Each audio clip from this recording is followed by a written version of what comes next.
Well, newly elected president of Business Unity SA, Professor Bonang Mohale, says the recent unrest in Gauteng and KZN has made it hard to promote South Africa as an investment destination. He believes that the scenes from July are likely to flare up again as the nation grows increasingly tired of a government that is bereft of ideas on how to deliver on its social and economic obligations. He's also calling on law enforcement to speed up prosecutions of those implicated. Well, Professor Mohale is now joining us to speak more on this. Professor, thank you so much for joining us and congratulations on your appointment. Just how hard of a knock has the country taken due to the unrest that we saw in KZN and Gauteng? Anika, thank you very much for having me. The good news is that today it's 2 full weeks since my second Pfizer jab after the Monday, the 23rd of August. So if you love life as much as I do, you and I, Anika, will make sure that we are indeed fully vaccinated to send a message to our significant others and to the country that we are serious about herd immunity. Let me tell you how bad we are and have become as a country. And again, by choice, we can't blame it on the weather. We can't blame it on our detractors. We now hold the world records for all the wrong reasons. We have the most unequal society in the world, the highest unemployment in the world. We have the highest SME failure rate in the world. We spend 10 times more on education than most African countries, and yet we've got the worst outcome. Our learners cannot read with comprehension. That's how bad it has come, Anika. As if it's not enough. Remember, we were just trying to put our arms around the 9 wasted years of state capture, where we stole 1.5 trillion rands in 5 years.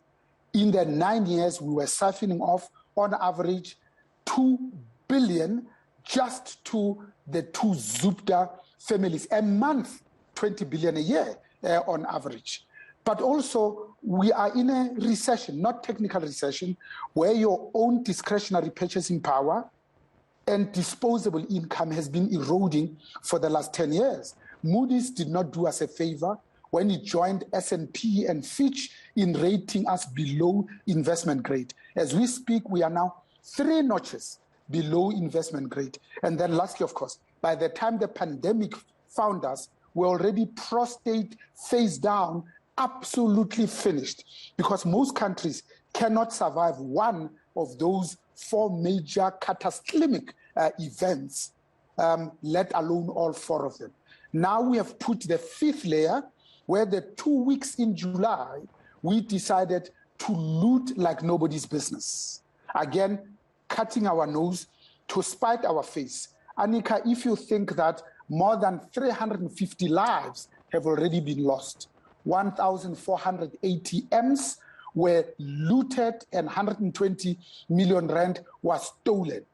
Who goes out to ban and destroy and loot 148 schools, 300 banks and post office outlets were vandalized, 200 shopping centers were looted and damaged, 11 warehouses, 8 factories, 161 liquor outlets, 3,880 stores, with an economic impact of 1.5 billion worth of stock that was lost. By the way, Massmart alone lost 1.3 billion rands worth of stock. 113 communication infrastructure was significantly damaged. I'm talking about cell mast that makes it easy for you and I to chat over Wi-Fi. The economic impact in terms of GDP is 20 billion in KwaZulu-Natal, 50 billion nationally. But the real tragedy, Anika, is the 50,000 informal traders, because in any mall, 90% of the tenants are small and medium enterprises, and the 40,000 businesses that have been affected, and thereby rendering about 150,000 jobs that are now absolutely at risk. All of it was brought to us, and the kernel, the root cause, is this ANC-led government that has demonstrated beyond any shadow of doubt that for their own internecine strife, to settle their own scores, actually they are quite prepared to burn down the whole country, Annika. Prof, we are calling for urgent structural reform. We need to narrow that massive divide between the rich and the poor. We need consequences because for lawlessness there seems to be an impunity. Take me into a boardroom with a group of US investors. What do you say? So the first, business has been very explicit that we're not asking for much. We're asking for two things: regulatory certainty and policy stability. Even that we don't get. So when we talk to the rating agencies, the investors and the analysts, we do this at least twice every year as business because we are patriotic. And we say to them, you know what? We are going to migrate from analog to digital. In fact, we are going to auction the spectrum. They roll their eyes back into their heads and say, oh no, not that again. You've been telling us that for 10 years.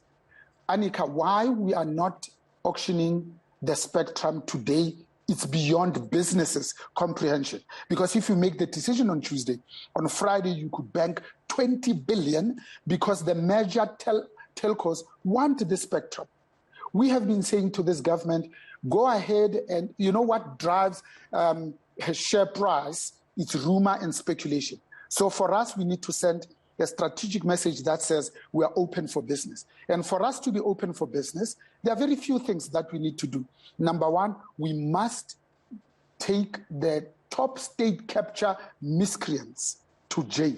You can't steal 1.5 trillion rands in 5 years and get away with it. Number two, we say you need to roll out the vaccines as a matter of life and death, because vaccine rollouts have always been a race. Because the country that can say we have defeated the coronavirus pandemic and therefore have achieved herd immunity will then reap the pent-up global tourism demand. Tourism matters because in any country, it has the potential of being the greatest forex earner. In this country, pre-COVID, we had 10.2 million people coming to visit us with a contribution of 9.8% to the GDP.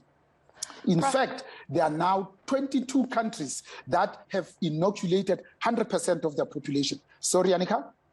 Prof, we've got to wrap up, but I just wanted to say, I want to wish you the very best of luck. And